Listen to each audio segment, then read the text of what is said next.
Hi, my name is Taylor Cohn, and I'm an incoming D2 at University of the Pacific Arthur A. Dugoni School of Dentistry.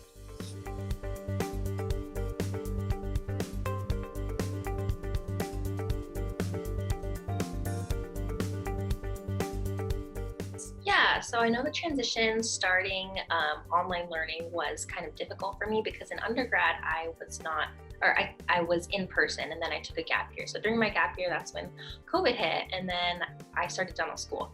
And so that transition to just being fully online was very difficult and I got over it really quickly. And I know like Zoom burnout is so real and it was most difficult for our first like 2 quarters of school, but we were in sim lab for 2 to 3 days a week. So it's never like we were fully just online. We still got to interact with each other, even though they did split our class up into groups.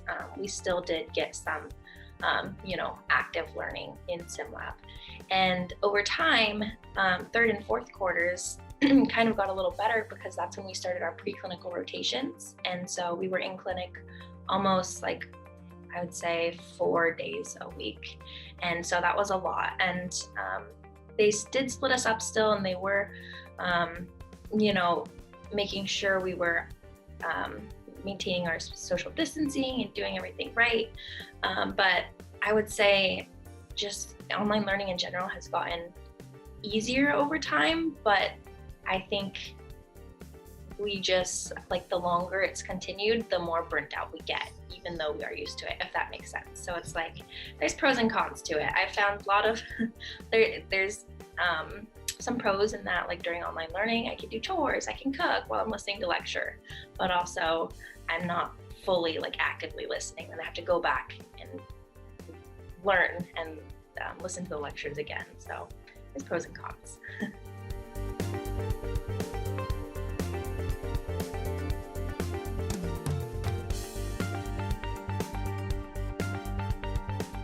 Yeah, so for the first, I'd say, the first 3 quarters, it was pretty much the same. We had to do a questionnaire, and then we had temperature kiosks that were taking our temperature, and the temperature kiosks were there until we just finished our first year. But towards the end, like the last 2 months, they, instead of having us get a weekly COVID test, they changed it to a monthly one. So for our first year, that was pretty much the only change. It was pretty, they were pretty strict on it this entire year. However, we did just get an email saying because most of our school and faculty are vaccinated, as long as we are, they're opening campus a little more. And I know the incoming students, they're for sure going to be 100% online. They just got an email about that.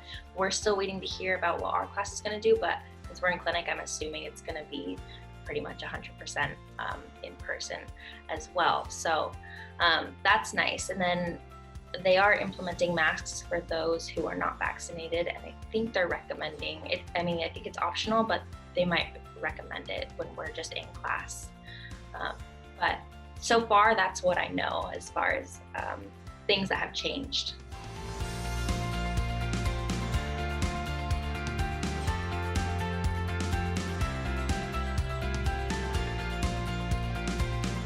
Yeah, I guess I probably would have established maybe a better routine from the beginning.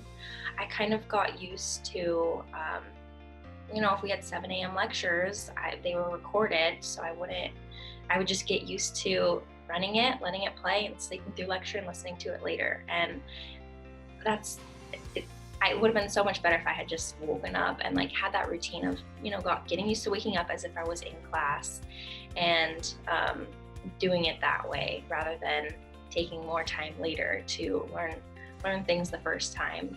I would say that's probably the biggest change that I wish I could go back and implement, is just getting used to waking up early and listening to lectures the first time around rather than saving it for later.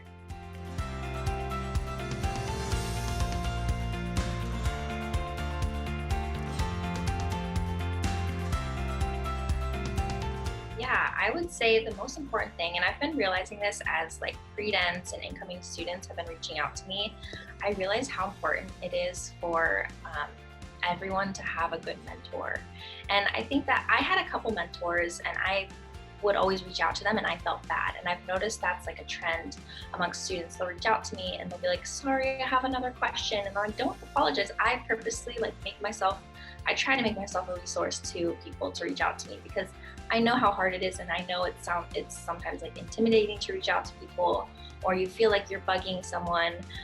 So I would just say, like, if anyone could find a good mentor, that's the most important thing, because that's what carried me through. That's probably the biggest influence that I had that helped me get into dental school.